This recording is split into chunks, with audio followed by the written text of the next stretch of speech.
Hello students, in today's lecture we are going to see how the birds are said to be a glorified reptiles.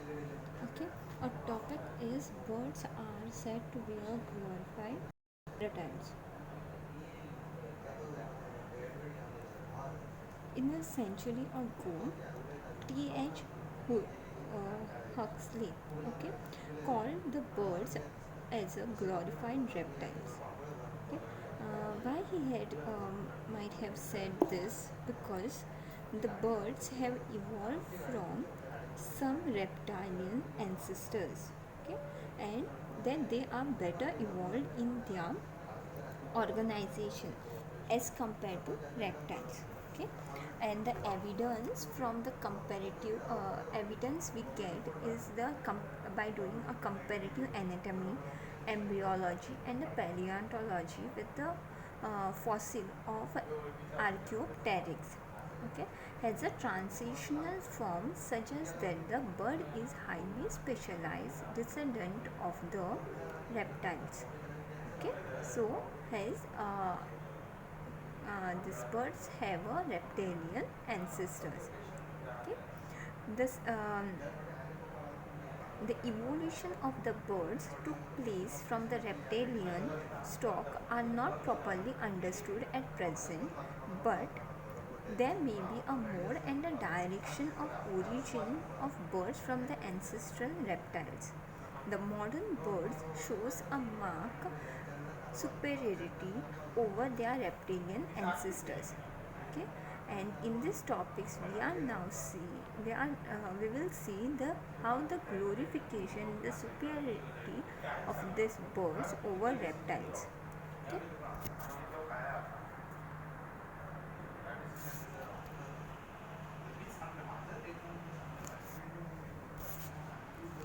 as the birds are the Archosaurus, but almost every features of their reptilian anatomy has undergone modification, okay, in order to the adaptation to flight. Okay, the birds evolved or arose in a Jurassic period, and it evolved from the reptilian ancestor. And Thomas Huxley termed or coined glorified birds are the merely glorified reptiles. Okay, and J.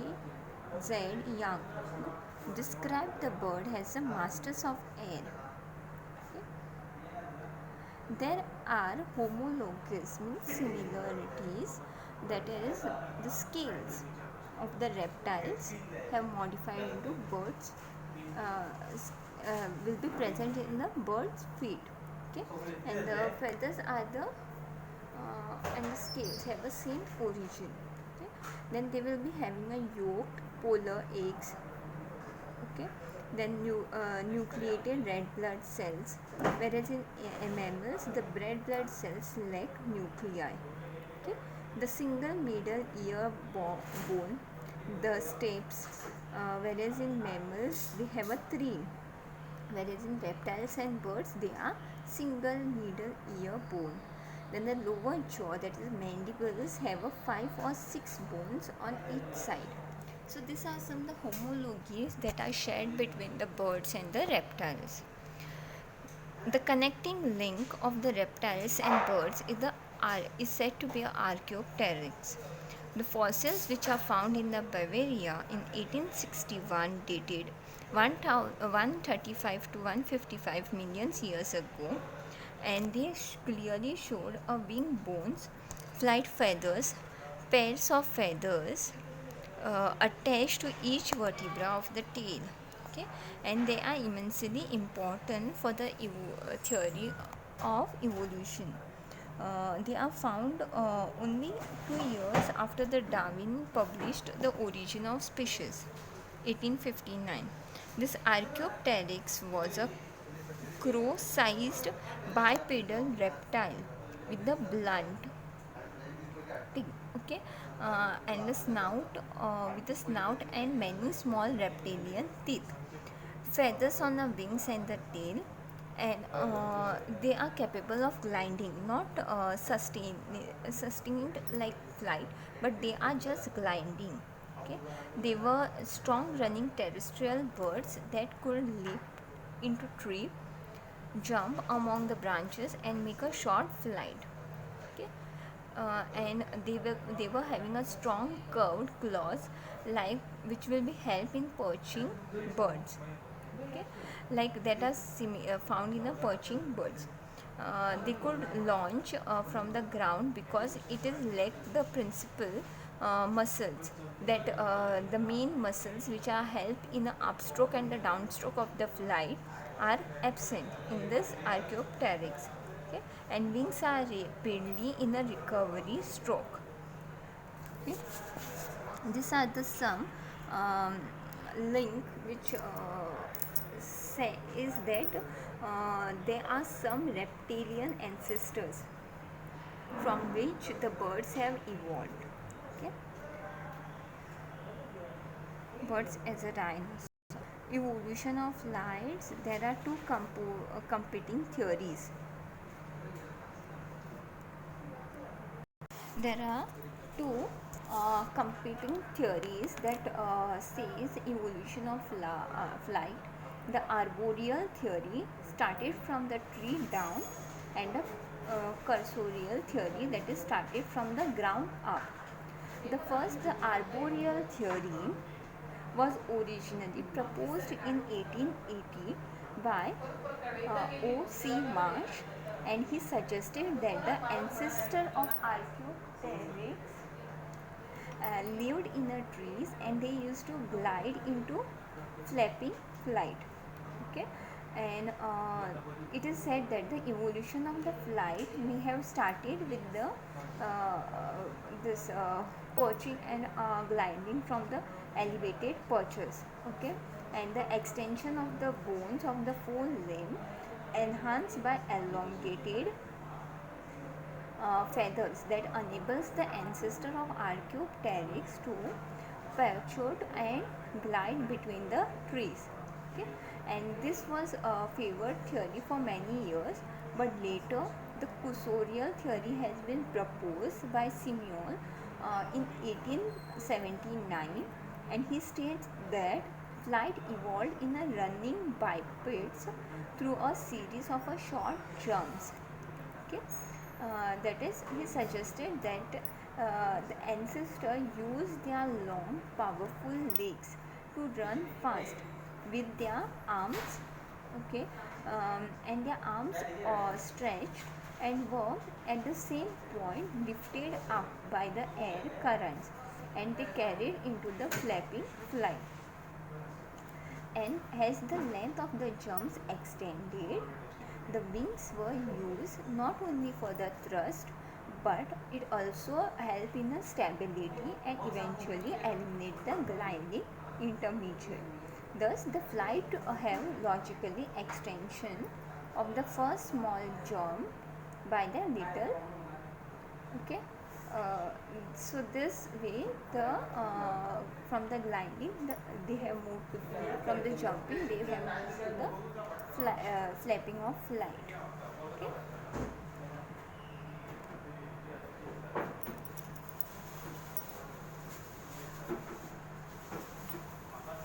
so now the question comes, what were the changes that lead to the glorification of the birds over reptiles?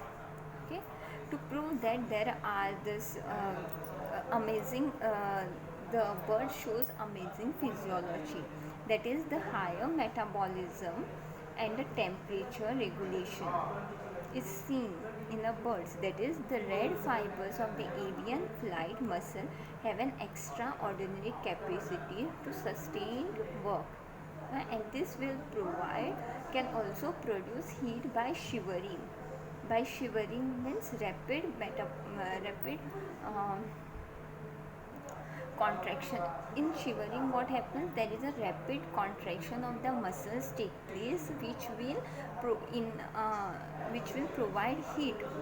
Okay, but here energy is not consumed. Okay, energy is not involved. Here the rapid contraction of muscle will provide heat, whereas there is one more process of heat generation, that is non-shivering. In non-shivering bird, what happens? That is, energy is broken down to in order to provide the release the heat. Okay, wherein the fat is broken down. Okay, so this shivering is seen, and they are showing the endothermy, that they will help the conserve body heat. So birds will fluff out their feathers and it will provide the insulation. Okay, and thus they will help in inhibiting the both cold and the hot climate. Okay, they have the incredible circulatory and the respiratory system. Okay, in the circulatory, what happens? They are having a highly adapted respiratory system of birds, which is adapted for the high metabolic demands of the flight.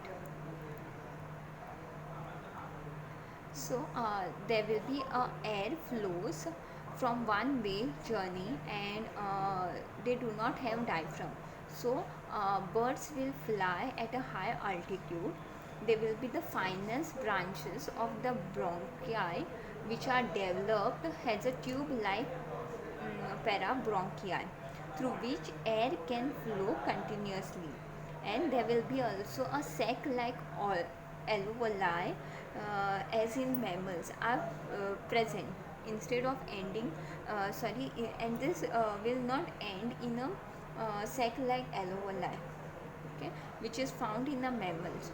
Okay, and this result in almost a continuous stream of the oxygenated air pass through the highly vascularized parabronchi. Okay, and air will flow from the posterior air sac to the lungs, and then anterior air sac and out. Okay, then next is the circulatory system.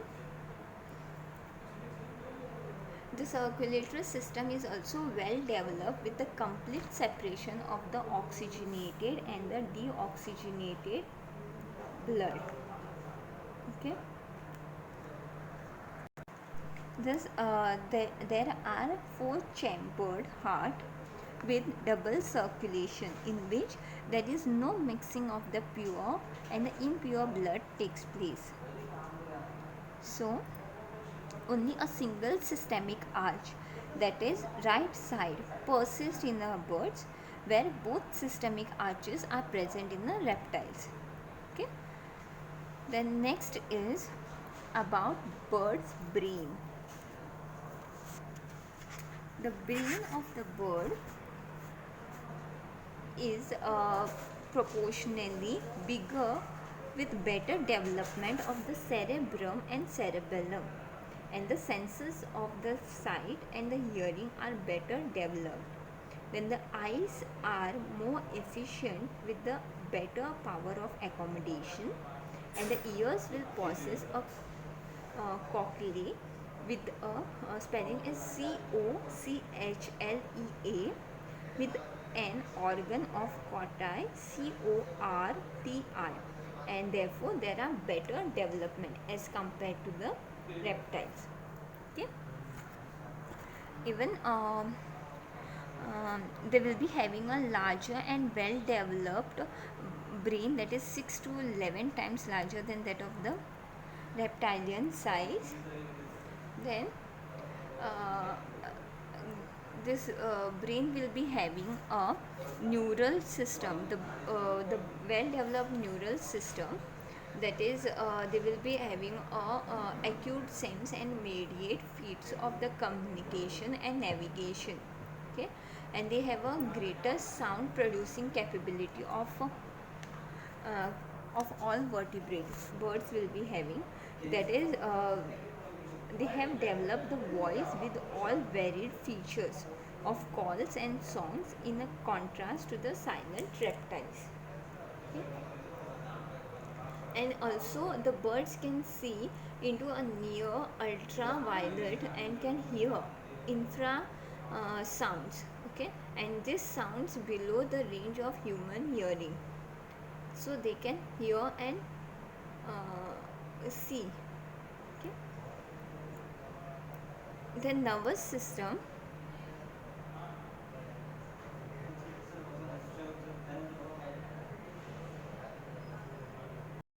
Nervous system of birds have well developed with the cerebral, we have already discussed, sorry. Again, the nervous system have well developed with the cerebral hemisphere, cerebellum, that is important for the coordination of movement and balance, and the optic lobes. Okay. Then about reproduction, they have the about in reproduction what happens, they show a like uh, it is very well developed, and for example, they possess a high grade of intelligence and the behavior practically which is not known in reptiles.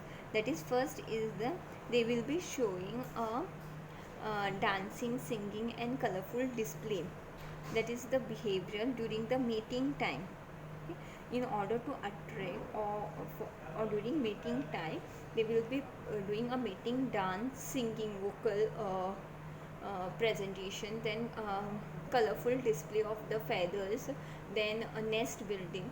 This is all is the behavior which is seen in a birds during mating.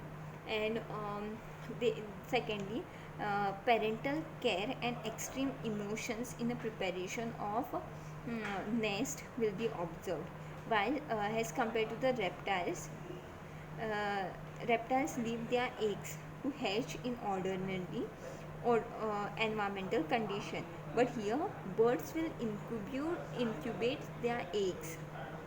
Okay, that will they will ensure hatching and better survival of their young ones. Okay. Then monogamous life, that is they will select a mating, courtship behavior and affection for a mate. This is the one of the important behavior. Okay. Then secondly, the singing and mating calls during the breeding season. Next is about the skeleton. The skeleton of the bird or the skeleton of the bird or modern birds are toothless. That is, instead of they have instead of tooth, they have keratinized beak. Okay.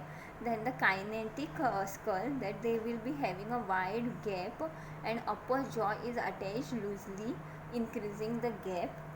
Then all birds have or can fly with a large thin keel on their sternum that provides the area for the attachment for or forms the substratum for attachment of the flight muscles.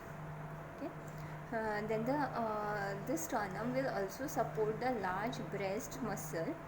Okay. There will be humerus, ulna, radius along with the pectoral girdle and the sternum, which supports the wings, and the bones are here the strong but hollow, hence due for the light weight, filled with the air, allowing increase the respiration efficiency. Okay. Then they will be here uh, the uh, there will be development of the avian feathers from the reptilian scales. Okay, that is definitely an advanced character, and it has made it possible for the birds to fly.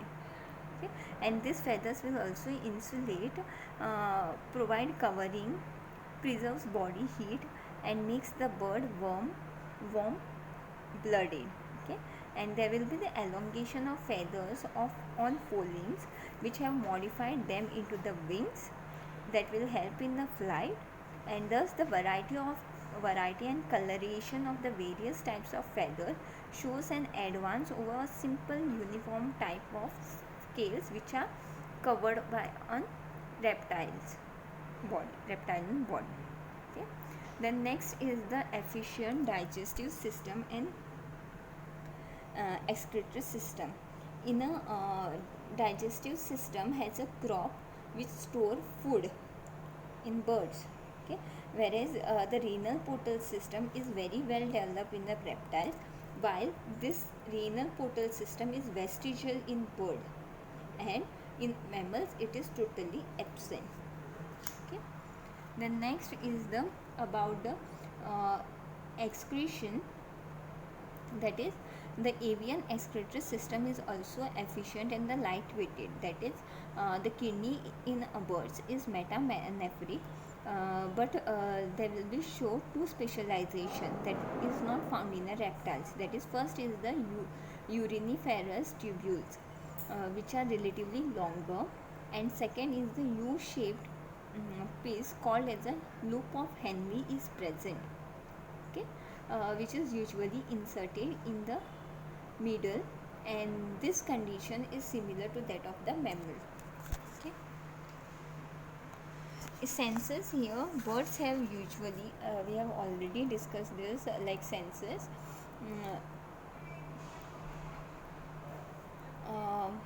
First more points are there about excretion, that is presence of Henle loop will help in absorb more water of heat, and they will also help there is no urinary bladder is present, so the nitrogenous waste is secreted as a uric acid rather than the urea, and the bird kidneys can only concentrate a solute of 4 to 8 times that of the blood concentration. And in some bird what happens, marine birds, they will be having a salt gland that helps the rid the body of excess salt. Okay. So the salt solution is excreted from the nostrils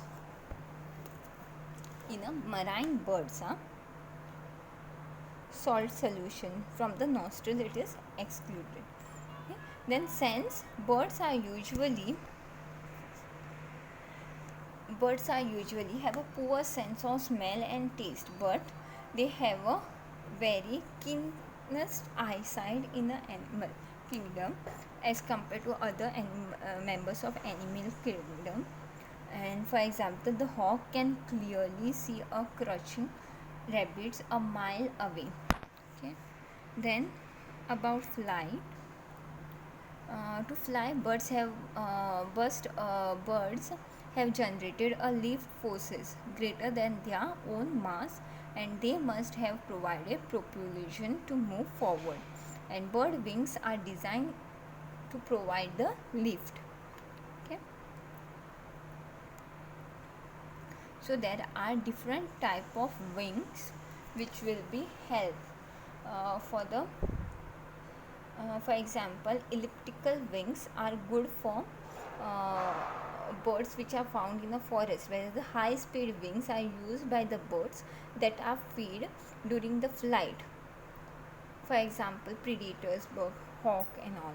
Okay. And that and also in a migratory birds. Okay. Dynamic are used by oceanic birds that exploit the reliable sea winds. Okay. That is also found in a migratory bird. Then the high lift wings are found in the predators that carry heavy load. Okay. And the soaring over land with a variable air current like eagles, kite and all. Okay. Next point is migration. The migration is the periodic migration or the wandering to or from their winter and summer season for the and this migration is basically for the mating, availability of the food and all. Okay. Many species of the birds undergo long migration. Okay. And they will usually using a well established routes, that is some species make the trip quickly, others stops along the way to feed, some will go directly to their destination while some will stop in between. Okay. And often they follow a landmark such as the rivers and coastline.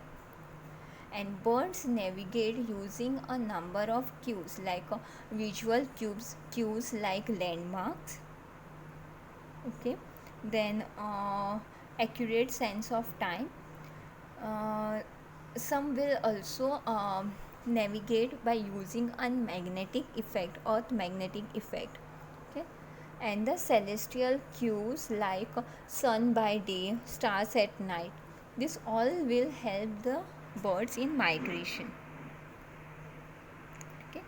So this is the points or different characters due to which the Huxley was fully justified in commenting that the birds are glorified reptiles, okay.